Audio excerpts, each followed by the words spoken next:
president, along with Peter Morrison, of the Nantucket Civic League. The Nantucket Civic League was established in 1903, and it's composed of 24 neighborhood associations with about 2,000 members. One of our primary objectives is to inform the public about island issues and to spur participation in island governance. So we're delighted to have been invited by Town Manager Libby Gibson to participate in this public pre-ATM forum. So we'll start off with a few words from Town Manager Libby Gibson. Libby? Thank you very much, and thank you Civically for helping host this. We really appreciate it. So I'm going to say just a few things about the town meeting, and then I'm going to turn it over to the Select Board Chair and FinCom Chair to say maybe a few words, and then the town moderator to go over the specific procedures, and then the town clerk to go over the safety measures, and then we'll go to Q&A. So first off, our plan is to minimize the amount of time that voters are together in an enclosed space. And we've spent a lot of time planning this out and hoping to make it as safe as possible. We've done a lot of outreach for this very unusual town meeting, including these forums, a letter to voters, there's a letter to the editor in the paper today. Moderator is doing has done, I forget, a radio spot about this, and Jason Bridges' Coffee Talk on Facebook, I think it is. Sarah, I don't know if you did that or not yet, but it's going to happen if it hasn't already. We've had public meetings at the Finance Committee and the Select Board, weekly announcements and or discussions at board meetings. Moderator and I did the NCTV Pulse of Nantucket about this a couple of weeks ago. We have newspaper ads, and we're going to be doing a special town manager e-newsletter next week.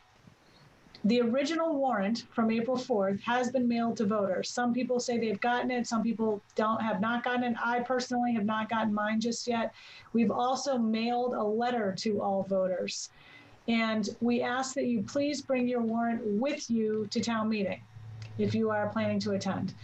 The town administration and the Select Board with Finance Committee input have developed a list of 29 essential articles. These are necessary to operate the town, are necessary due to grant conditions or timing issues, or are traditionally non-controversial annual articles, such as the CPC articles, special fund appropriations, things like that that are typically never called. Due to the economic impacts of the COVID-19 pandemic, our projected revenue for fiscal 21 has been reduced. We are projecting reduced revenue. This has necessitated changes to some of the Finance Committee's motions to some of the budget articles. And these are contained in a revised motions document, which is online. And these are some other motions had to be revised because of timing issues with funding sources. I want to mention the ballot questions from the June 16th town election. We've gotten several questions about these in our office. The Select Board voted several weeks ago that regardless of the outcome of those questions, the associated warrant articles for questions 1 through 7 would be passed over until a future town meeting. The Select Board Chair can speak to this perhaps, but the thinking, I think, was that it was considered too burdensome on voters and taxpayers at this time. The ballot, so specifically with regard to the ballot questions, we know that question 1, which was an operating override for our island home, which would be a permanent increase in the tax rate, this ballot question did pass. However, because of the board's commitment to pass over the associated articles with the ballot questions, we are putting that off to a future town meeting. Specifically when that will be is under discussion now. We have not determined a date yet. Meanwhile, the island home budget will be funded with existing revenue sources. Ballot questions 2 through 7 were debt exclusions or capital outlays for capital projects or equipment. Of those questions 2 through 7, 2 through 4 failed. So with respect to those, the board may be having a discussion within the next few weeks as to whether or not to put those on the November ballot and or the next town meeting. So some of this is still a bit up in the air at this point. The board will also be having some discussion probably the week or so after the June 25th town meeting as to the potential for a fall special town meeting. So I would turn it over now to the Select Board Chair, Don Holgate, and then maybe the FinCom Chair, Denise Crono. Thank you. Thank you. So I think that the idea that the board had in terms of the ballot questions specifically was that they would bring up some more significant discussion at a town meeting that would be more difficult to have in our current times and might draw more people. And having made that commitment, we certainly don't want to shift gears on that now, but I think that we will be discussing the articles that passed at the ballot, and considering if we stay on the same sort of trajectory right now and maybe get into phase 3 or phase 4, that we would be able to call a special town meeting, hopefully sometime in September, to be able to ideally pass those articles in line with the ballot questions. And then we'll also have to talk about the articles that did not pass and if they need to be revised and revisited at a later town meeting. And then we also need to address the articles that we've asked the citizens to pass over in terms of trying to limit discussion at this town meeting and get the real necessities to keep the town running past it at this point. Does that seem fair? Denise? Thank you, Dawn. So to echo what Dawn and Libby have said, to promote voter safety during COVID-19, FinCom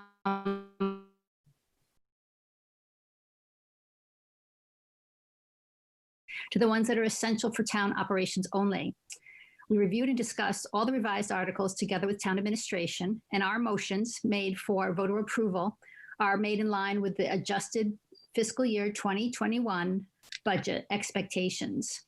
You've heard both Libby and Dawn talk about passed over articles, which will be voted on the next town meeting. FinCom is committed to doing all necessary due diligence preceding this next town meeting, anticipating that some of the conditions that underlying the proposed articles may change between now and when they're voted. And last, I want to thank Libby, Brian, Ali, the Select Board, and my fellow FinCom members for their efforts and dedication to balance the safety of the community along with the fiscal responsibility needed to ensure town operations. Thank you very much. Back to you, Libby. Oh, Sarah, I think it's over to you. Over to Sarah, yep.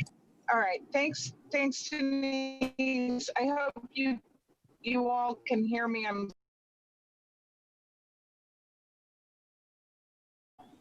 But life has interceded. So this meeting is going to be unlike any town meeting we've ever had. We're counting on the voters, cooperative and helpful and necessarily the best experience you've ever had, but I'm hoping that we can, with everyone's help, make it an efficient and quick meeting so we can get the town's business done and then adjourn and have a meeting at a later time when we have an opportunity to actually have full discussion on some of the more complicated issues. The way things are going to run, and this is partly where we're going to need the biggest cooperation, is that when you come in, into the meeting hall, you're going to be escorted to a seat. You're not going to be able to sit with whoever you came with. You're going to have to sit where we ask you to sit, and we're going to ask you to stay there, if at all possible, until the meeting is over. When the meeting's over, we're going to have a set way of dismissing people so that people exiting exit in an orderly fashion and in a safe way, maintaining social distancing at all times. We will have at least the auditorium set up with the appropriate social distancing, as well as the gym. We're hoping that we won't have to go beyond that. We do have some contingency plans, but basically we're going to have at least room for 500 people. Although honestly, I have to urge you, if there was ever a meeting, and I can't believe I am saying this, but if there is ever a meeting to miss, this would be the one. And in particular, if you're someone who is suffering from any condition, anything with a compromised immune system, if you haven't been feeling well, if there's any possibility that you will either get sick or are sick, I have to really urge you to stay home.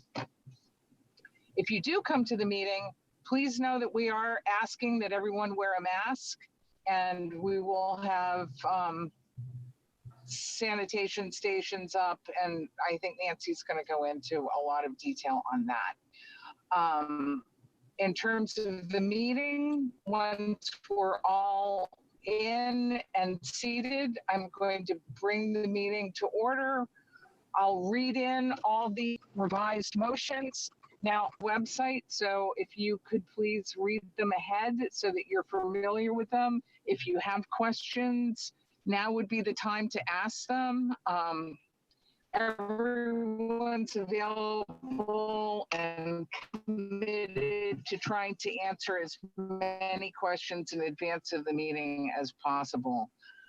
Read those in, then we'll do our regular call of the article. Now, the way that that's running this year is that normally you have to be at the meeting to call an article. We're waiving that requirement for this meeting. If you want to call an article, you can do that by emailing me or calling me. Better to email me. If you email me, please include, if you can, the article number in the subject line. I have posted online the articles that have been called to date, and I'll be updating that between now and the meeting. But you will have an opportunity if you want to come to the meeting. And if you want to stay home, do that and call whatever articles you're concerned about ahead of time. Otherwise, you'll have an opportunity right up until that morning of the meeting to call articles. Once we go through the call of the articles, we will have identified basically what I'm calling three buckets of articles. So there will be the uncalled articles. Any article that isn't called, we're going to vote in accordance with its recommendation from either the planning board or the finance committee. So if, when you're looking at the warrant, you see an article and you agree with the recommendation that's been made to call the article, if it opted in accordance with its recommendation. The second bucket are the called non-essential articles. Any article that has not been put on is considered non-essential, will be subject to a motion to pass over to a future town meeting. And as you have heard, both the finance committee and the select board are committed to getting those articles on the warrant of a future town meeting for you, and redoing the hearings and making sure that your particular issue can have its day at the meeting. So the called non-essential articles will be voted to pass over. And then the third bucket are the essential articles that have been called. Now, I'm hoping that will be a very small number of articles. I think the finance committee and the select board and town administration have done a great job paring this down and really getting it to the meeting, to the things that really matter and need to be acted on before the end of the fiscal year on June 30th.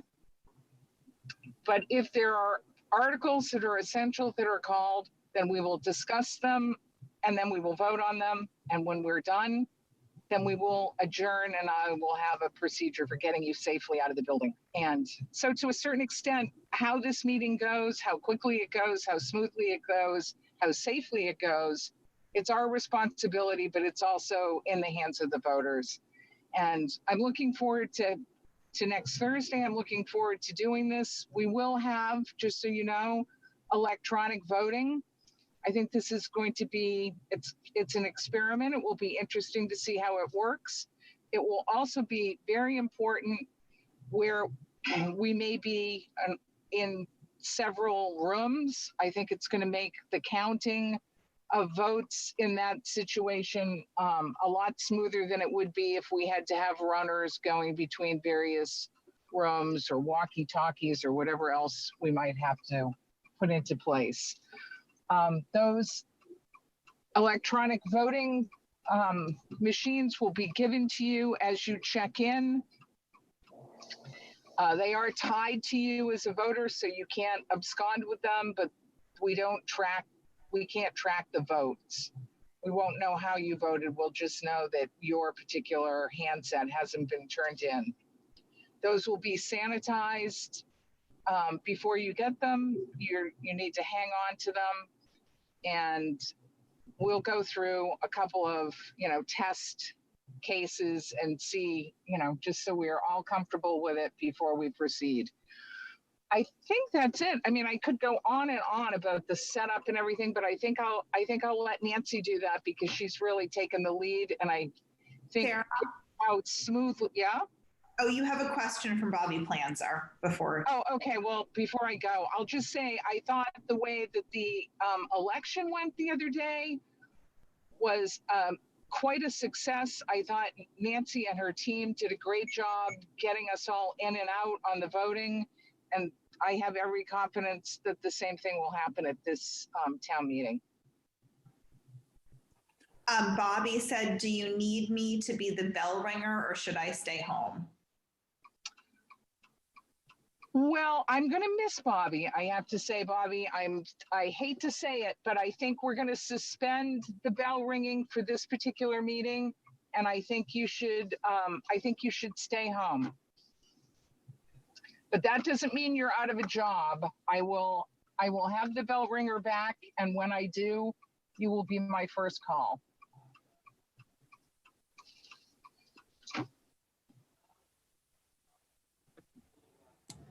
All right, did Nancy come on? She in the process of trying to get on, do we think? Sorry, she was stuck on a call, so let me just check in with her one more time. All right. Do you want me to? I can talk about her part of it if you want me to. Sarah, sure, that'd be great. Okay, if she comes on, she can cut me off. How about that? So I know that both the town clerk and the assistant town clerk have been working very hard to get this meeting set up. They will have appropriately social distance check-in tables. I think the check-in's going to go slightly differently now that we're with the electronic voting, because each station will be able to check a person in, so we won't have necessarily a backup at one particular part of the alphabet and not at another part. Then she's going to have sanitation stations with hand sanitizer. She will have a few masks available, but please bring your own mask. Those are just for people who have forgotten or maybe don't have masks. If you have a mask, please bring it. Please bring your warrant, hang on to it. The day before, we're going to have a dress rehearsal. I know we're going to go through and put under each of the assigned seats. We've already identified, Diane O'Neill at the school has gone through and identified the seating with Roberto Santamaria, the health director. We're going to put packages of materials, so you're not going to have things handed out to you as you come into the meeting. There'll be ushers to show you to your seat.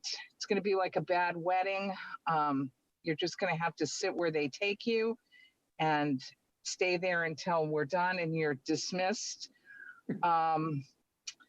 The microphones, we're setting up stationary microphones. We're not going to have the microphones that get handed around person to person. Obviously, we'll have microphones in set locations so that when you go to speak, you're going to have to get up and get to a microphone. Those microphones will be sanitized between speakers. I think that's everything. I'm probably missing huge swaths of information. I know that we have followed and made sure that we have taken care of all of the protocols set forth by both the Massachusetts Moderators Association, as well as the guidelines that were just recently issued by the Department of Public Health. And I was very happy to see that we had actually anticipated most of the things that they suggested as requirements for holding a meeting under this sort of circumstance. So it isn't going to be perfect. There are going to be a lot of bumps. We ask you for your cooperation and patience. We're going to do the best we can. It's going to be interesting, and I'm looking forward to waking up on the 26th and having it behind me. All right, Sarah, thank you so much. I think we are, oh, here comes Nancy. Town Clerk, Nancy, Sarah made a very good overview of the safety protocols on your behalf. So we'll just, if anybody has any questions about it, we can have you take them. So I think we're ready for questions. Thank you, Sarah. Okay, we're ready to go, folks. As moderator, I'll be reading written questions or comments and then referring them to Town Manager Libby Gibson, who will respond or ask one of the members of the Select Board or FinCom or staff to respond. There are two ways that you can ask a question. One is at the bottom of your Zoom screen. There's an icon that says Q&A. You can click on that and type in your question. Or alternatively, you can click on the icon at the bottom, which I have just lost, that says raise your hand. So that's one way you can ask a question or make a comment. When you raise your hand, I will see an icon next to your name on the list of attendees. Or if you choose to type a question, I will read it. And I have a question from Bobby Planzer. Is NCTV filming the meeting? Who wants to answer that? I can answer that. Yes, they will be filming the meeting. And I think I guess he means town meeting, but yes, and also this meeting right now. Okay, do we have other questions? Either written by clicking on Q&A or clicking on raise your hand.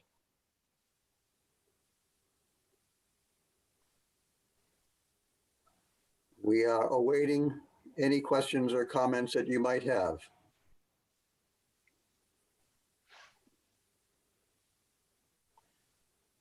Well, so far it appears that all of the presenters have adequately made their presentation, if they've answered all your questions in their presentation. Give you a couple more minutes. Can any of the panelists think of any questions that anybody has asked them that we might want to share? I had one comment, Libby. I was wondering now, it's kind of unusual to have had the election after, I mean, before the town meeting, and wonder about the extent to which the votes on the override questions will influence the way people vote at the town meeting. Well, yes. So the votes at town meeting would be, the select board will be making motions to pass over all of the warrant articles that had a companion ballot question. And one of the reasons for that is what we outlined earlier with respect to sensitivity to people during this difficult economic time. But also, I think as the select board chair pointed out, some of those really could cause some discussions, and since as you point out, Charlie, this was reversed really, so people didn't have a chance to ask their questions about the ballot questions or warrant articles as they normally would have. So yes, I don't know if there's a real question there, but it's unusual. But the idea is to put off the warrant articles that go with ballot questions till later. Further questions from attendees or other panelists? I'll say another thing that came in. Oh, maybe we have a question here. Yes, we have a question up here on the board. And this is again from Bobby Planzer. Will all the select board be at a table with the town clerk and assistant town clerk? Negative. The select board members, the town manager and town council and the town clerk will all be up front. However, they will be at individual desks, social distanced apart. The finance committee members and select board members, and potentially planning board members will be together but apart in the audience, is how we're going to set that up. Okay, further questions from attendees or comments by panelists? I'll make another comment as a panelist. We got a question today about Lover's Lane from that was a ballot question that failed. And the question had to do with, could the town do the project anyway? And the answer to that is no, because we don't have the funds to do that. And I think, as I mentioned early on, I think the select board will be having some discussion after town meeting in the coming weeks after that about when or if to bring the ballot questions that failed back onto a ballot and or a town meeting. So that's, again, that is all very much up in the air. And we were originally planning a special town meeting for the fall. And now we're going to be mulling that over again. But the things we were going to do in the fall were, now we have this kind of dilemma of now there's all these other things that we're not taking up. So is it feasible or realistic to think that we're going to do them all at a special town meeting? We have some really big capital projects that were not even on the 2020 annual town meeting warrant. Island Home, Senior Center, Matticat Sewer, potentially, that hadn't even been discussed yet. I jotted down a list somewhere, but some other pretty large capital projects, municipal facility planning, possibly some property acquisitions. And so we're going to have to really think through how to move forward with all that. I think there's probably going to be, I think we're going to see a period of time where we're not going to be doing some pretty large projects, because how are we going to do them? Libby, if I could add, a question that I've had is, why are you doing this meeting at all? And I think maybe we should mention that we've agonized long and hard over this very question as to whether we should have this meeting, and ultimately decided that, first of all, we don't necessarily know that the fall is going to be a better time to have a meeting. There are a lot of factors involved in a fall meeting. We could be in a second surge. There's issues putting people in the school when the students are back in session. This works out perfectly because there are no students in the school, so we're not commingling all those germs, and the school has an opportunity to really do the sanitizing that they need to do. And I think probably more importantly than that is the need to get some of these things done before the end of the fiscal year, hence the term essential article.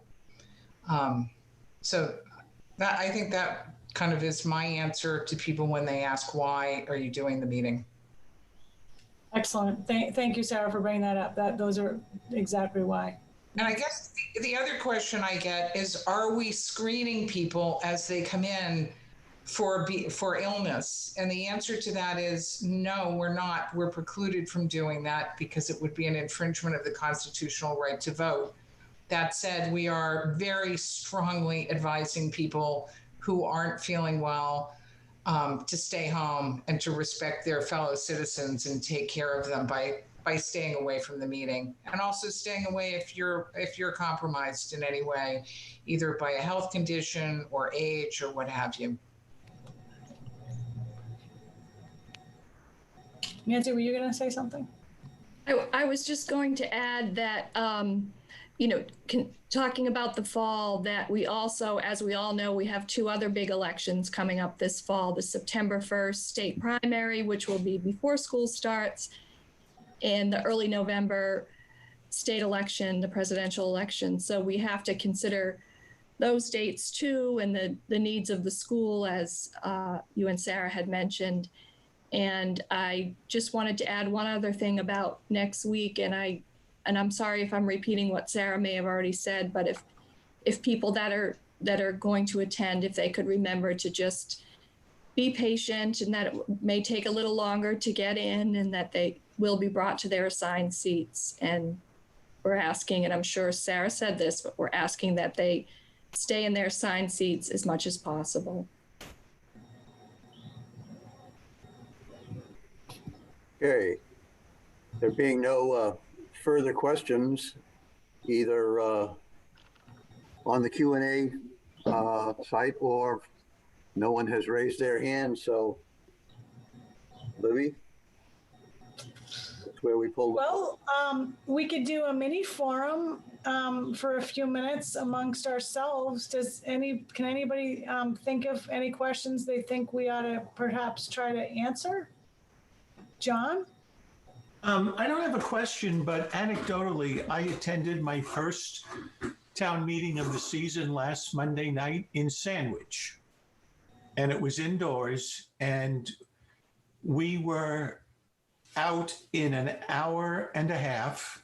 It would have been less than an hour, but for one article that we got hung up on. But what it showed me was the kind of planning that I think you all are doing, I think will pay off really well on the night of town meeting. Everybody was very cooperative. Everybody wore a mask, wiped down the microphone after every single person talked, and we were out in record time. So that was nice to see.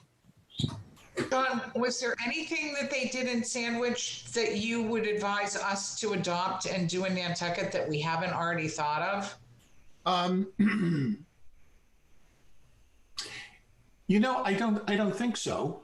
One of the things they did was the presentations were really limited to either the town manager or the chairman of the Board of Selectmen, just to really have that all organized, make the presentations as short and succinct as possible. And again, it was the voters that really cooperated, I think, in getting through that warrant pretty quickly. But you're doing pretty much everything that they did. How many articles did you discuss? Well, there were, we pared the warrant down. They usually have about 40 or 50, and I know that sounds like nothing to you guys, but I think ultimately there were maybe 20 where they did not do a consent agenda. They just plowed through them all. The only thing they did was to move to pass over 4 petitioned articles, again, with the commitment by the Board of Selectmen to put them on the next warrant. John, how was the turnout compared to other years? It was low. I didn't think that the Cape Cod Times said there were 150 people in the auditorium. I thought that was high, but I didn't count. And normally they'll probably have between 400 and 500 at an annual town meeting. We do have another question from Bobby Planzer. Can you guys research ways to have special town meeting remotely in case a pandemic isn't brought under control?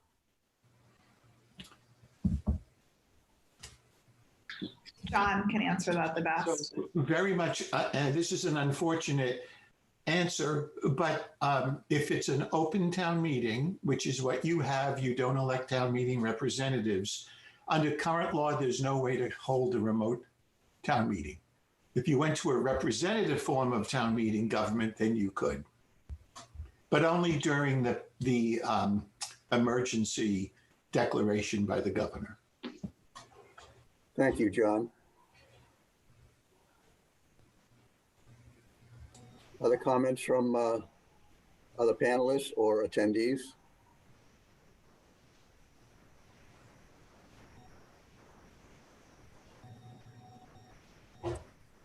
It appears not.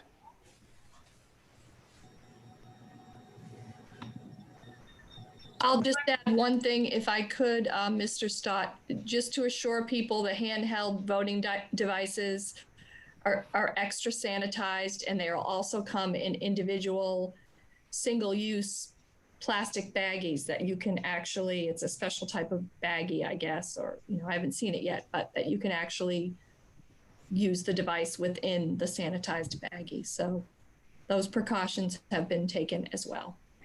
Thank you for that, Nancy. Peter has his hand up. Since Nancy's on the line, I'm just curious, do you have any comments on whether we had an incredibly high or as expected absentee ballot turnout? It was definitely higher than it's ever been, and that's because early voting has never been allowed for municipal elections before. So the early voting you would have been only absentee in the past, and truly people that were absent. They were still in Florida or wherever they may have been.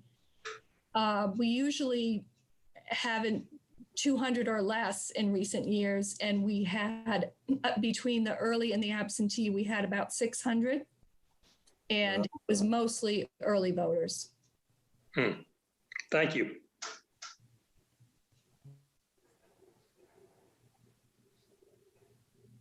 Anything further?